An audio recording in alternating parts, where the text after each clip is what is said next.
I want to talk about another special form of factoring that is known as the difference of square. You're going to hear me say these words a lot. Difference of squares, difference of squares. This is very common in practically every math course. If you're to go all the way through calculus, you're going to see this often. So this would be a good time to memorize that something squared minus another thing squared equals a times b, a minus b. If you can see this is true, we could like quickly just work this out. So if I have a plus b and a minus b, well, what I would do a times a, which gives me a squared. Then I would do a times the negative b, which gives me ab. Then I do b times the a, which I'm going to write as, instead of writing as b times a, I'm going to write as a times b. And then we have the b times the negative b, gives me negative b squared. Notice when I combine like terms, these two subtract away, and you're left with dx squared minus b squared. Hence, that's where the difference of square formula comes from. So if you do the distribution of the binomials, you end up with the difference of squares for binomials like this. And the technical term for a plus b and a plus minus b is conjugate. These are two conjugates of one another. Okay, now let's apply this idea. Here we have 9x squared minus 4. Now at first this may not look like a difference of squares.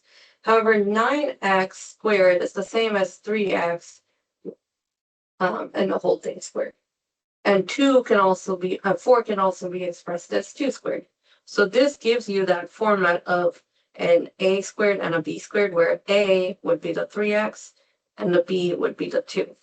So since I have a difference of squares, I can quickly factor this into 3x plus 2, 3x minus 2. So let's try this out with these two examples. Okay, well, x squared minus 144. It may not look like a difference of square at first, but 144, you should remember, is 12 squared.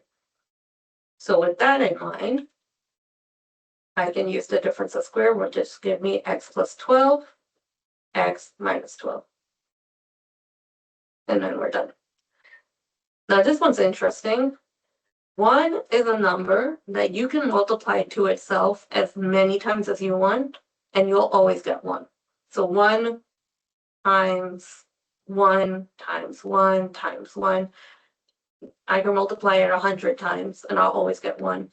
So I can sort of, in a way, force this 1 to become a difference of square by making it x squared minus 1 squared. Because 1 squared will always be 1, so my expression is still the same expression. But now, because then a square term minus another square term, I get x plus 1 and x minus 1. So be on the lookout for little things like this, and know that you can factor using the difference of squares. Okay, now let's look at this example.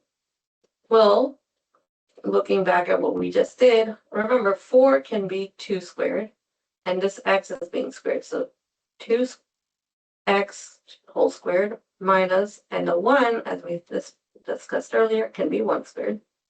So now I have a difference of squared. I'm going to get 2x plus 1 and a 2x minus 1. All right, next we have x to the power 4. This is the same as writing x squared squared. And 81 is the same as 9 squared. So this gives me x squared plus 9, x squared minus 9. Now, in a way, you could stop here, but you could actually do a further factoring of the x squared minus 9. And that's because 9 is also 3 squared. So I'm going to write this out to the side. So we have this. Well, I'm going to rewrite this part as x squared minus 3 squared. And then I'm going to apply difference of square here again. So the first part stays the same. We get x plus 3, x minus 3. So now it's in fully factored form. So anytime you see something that could potentially be written as a squared term minus another squared term, go ahead and do that and then apply the difference of squares. And difference of square, again, can only be applied when you have a difference, meaning you have something minus something. It doesn't work with something squared plus something squared.